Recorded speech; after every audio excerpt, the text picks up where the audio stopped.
In November 2009, the New York legislature passed the new anti-impaired law with two major components. One, to toughen the penalties for driving impaired with children, and one to require interlock devices for those convicted under the Child Passenger Protection Act, now known as Leandra's Law. Any person operating a motor vehicle while intoxicated and transporting a child under 16 is guilty of a Class E felony and faces upwards of 4 years in prison. This documentary tells the story of why New Yorkers said, enough. Before the crash,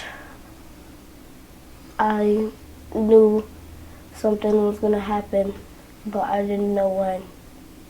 Every time she went out, I would have to ask her where she was going and if she was going to drink. My name is Leah Ford, and on March 4th, I was in a crash with my mother. My name is Susan, and on March 4th, my life was to change forever. I started drinking before I left my house. I decided to go into Albany because I was trying to get an apartment and I wanted to give the landlord some money. And my mom was driving with me in the car, and we were going to hit a pole before, and then I told my mom we were about to hit a pole, and then she turned the wheel, and we spun, and then we flipped over. After we crashed, I just wanted to know if my mom was okay, because I was okay, and I knew everything wasn't going to be okay. It made me feel sad when I saw the cops questioning my mom in the ambulance, asking her questions and seeing if she was okay. My daughter had to watch me get field sobriety tested, along with them taking a video of what was going on that day and that evening of my field sobriety test. Her father had to come and pick her up, and I was taken away by ambulance with a police escort. I felt scared when my mom didn't come home. When is she coming back? She has to come back. After I got to the hospital, they did a blood alcohol level, which was 1.9, which was at least an hour or two after I had stopped drinking. So my blood alcohol level was really, really high at that moment. I was then arrested and taken to the court. I was handcuffed to the bench, and all I could think about at that point was my daughter, and how is my daughter, and oh my gosh, my daughter. I ended up having to go to court, to a county court. I had never had a felony before. I ended up going to jail for the first time in my life at 42, and I knew full well that I was drunk when I got behind the wheel to go into Albany, and I drank even more and was even drunker on the way home. At the end of August, I ended up pleading guilty and going to Albany County Jail. As soon as I pled guilty, they took me in the back and they put handcuffs on my arms and they put them on my legs. And I remember being put in a paddy wagon and crying and just not understanding how I got to that space. And when I ended up getting booked, and I got my picture taken and my fingerprints, and I ended up getting this yellow jumpsuit.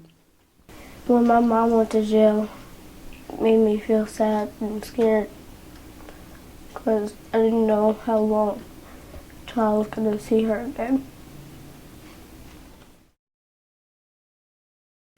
I didn't want to see my mom in jail because I didn't want to see her like that. After that, I felt scared. I really couldn't sleep. And when you drink and drive, it's not good. The night of the crash, when the cops were questioning me, I swore that I had, I would never have done that. This was my first time. But the truth is, it wasn't my first time drinking and driving, and it wasn't my first time putting my child in the car while I was drinking. I'm thankful for Leandra's Law, to be honest. It saved my life. It it made me go to jail. And as horrible as jail was, it definitely gave me clarity. When I get my license back, I will have to have a machine put in my car. And every time I go to turn on my car, I will have to blow to make sure that I am not drinking and driving. And that is, I will have to do that for 3 years. My life is not my own anymore. My life is the county's. It is humiliating, and I'll tell you, every time I go downtown to walk into that probation building, I look from side to side just to make sure that nobody can see me. And I don't know if I'm so much feeling humiliated that I'm on probation, or the fact that I decided to drink, put my key in the car, and put my daughter in the car. This whole experience has made a lasting impression on myself. It has changed our lives. We went from renting a 4-bedroom house to being in a tiny basement apartment. I've had a terrible time trying to find a job. I never had trouble finding jobs before. I'd worked my whole life. I'm educated. But when you have a felony, they don't care about education. They don't care about your job experience. Nobody cares about that. They just care about the fact that you've had to check that little box on your application that says I'm a felon. Fortunately, I'm one of the lucky ones. I'm one of the lucky ones. I didn't kill anybody. But I am the face of Leandra's Law. When I came upon the light, when it was yellow, the alcohol that was in me impaired my judgment, and it impaired it just enough to not be able to react to the light turning. And I wasn't sure. I thought the light was still yellow when I went under it. I asked my 12-year-old son, I said, son, that light was yellow, wasn't it? And he said, no, Dad, that light was red. I could hear it clear as day, even now. On July 16th, I responded to a motor vehicle crash. So what I did was took care of the people in the ambulance, make sure they were all situated. Then I went over and I conducted my investigation into a person later known to me as Dan. His body language he showed me was overly helpful, just as polite as could be, just couldn't do enough. He was chewing gum, in my experience, as if he was trying to hide something. I asked him if he had been drinking. He stated that, he did have something to drink, which led me into, I did some field tests on Dan. After that, I found out that he was intoxicated. What I did was then I placed him under arrest for driving while intoxicated. He had his 4 children with him, and since he was such a cooperative person, he did ask me not to arrest him in front of his children. He did have his sister come to the scene where she was going to pick up the children, and out of courtesy for him, I did not handcuff him until his children were out of the scene, just so they didn't have to see their father being arrested. I brought him back to the station after finding out the crash was due to an alcohol-related incident. Dan was transported over to the jail where he was remanded until he had a later court date. I've got at least 3 years of working with probably not receiving income myself as a result of the crash, because I've got restitution, $14,000 in restitution that I have to pay, $1,500 in court fees. I've spent over $23,000. My retirement, all my retirement, everything, all my stocks gone for attorney fees. It's a challenge. It's going to be a challenge when I get out. So from a jail perspective, what was harder than me in jail right now was telling my kids that I was going to jail. was telling my kids that I wasn't gonna see them for 4 to 6 months. I brought them up saying, be truthful, don't lie, be honest.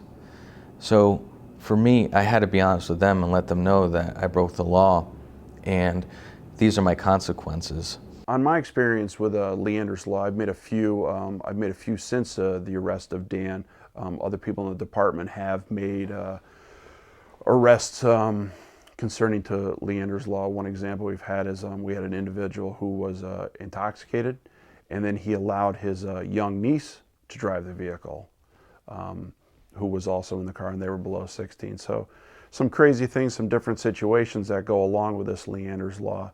Now that I'm out of jail, I'm faced with probation. I'm still in the Albany County Drug Court program. So I have weekly monitoring.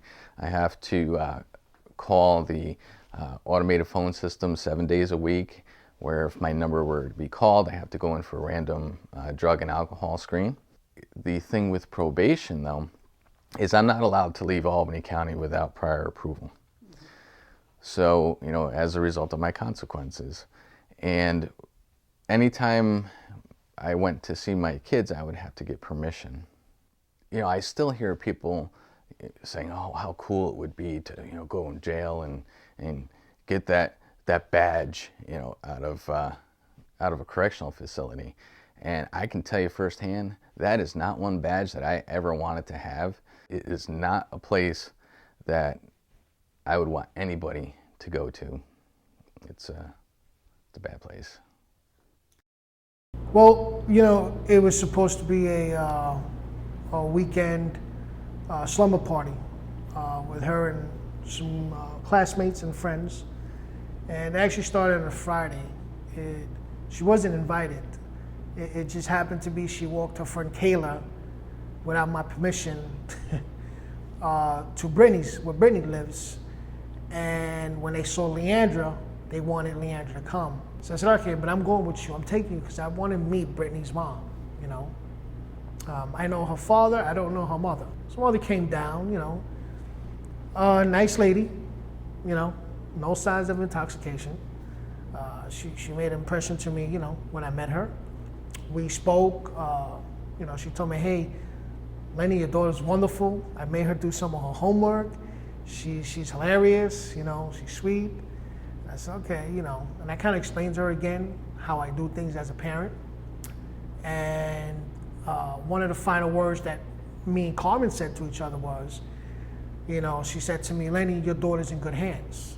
So I started working. It was, you know, nice night. I was like, okay, my daughter's gonna be back home tomorrow. When she gets home tomorrow, I'm gonna sit her down, I'm gonna tell her what she can't do and cannot do. So I hear my phone ringing about 12 something, a little bit after 12 midnight, and I was picking up, I couldn't get good reception. Plus I had it on vibrate, so I saw they left me voicemails. And when I pick it up, I just heard a female like yelling or screaming, Lenny, you gotta go to the hospital, you gotta call us back. The girls were in an accident, Leandra's in the hospital. So they wanted me to come to the hospital. So I hopped in a cab. My heart was racing, I was pounding, you know, I was like, oh God, come on, please. This is not real, this can't be happening, you know? Well, what about my daughter, you know? I was told she was brought to this hospital. And he said to me, Mr. Rosado, are you Leandra Rosado's father? I said, yes, I am.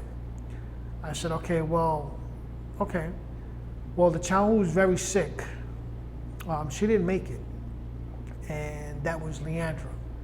When I heard that, it's like everyone's voice went blank.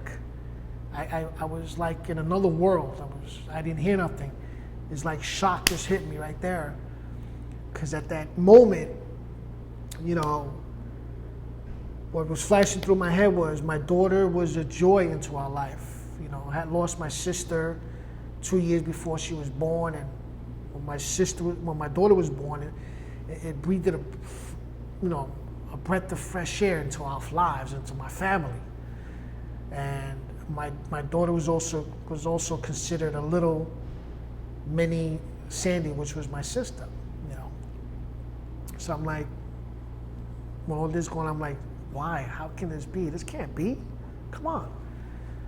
So after I stood there, the doctor came to me and said, would you like to see your daughter now? And I was kind of, yeah. So I went over there. He opened up the curtain. If I recall, I think he had, you know, the whole head covered. He pulled out the sheet, you know, like, I guess up to her chest. And she looked like she was sleeping, you know. She looked like she was sleeping. I got closer, you know. I can't recall. I do recall some of the words I told. I told that I loved her, you know. And I saw she had dry blood on her nose. And she had like, it looked like dry blood in the ears. I found out afterwards she had like internal injuries, so I'm guessing the blood coming from her nose or her ears, whatever it was. So I sit there maybe 5 minutes, you know, I was caressing her hair and kissing her and telling her, you know, I kind of said, you know, Daddy should have sent you to the party. Daddy should have kept you home. And then I do remember saying something, don't worry, Daddy's gonna make her pay.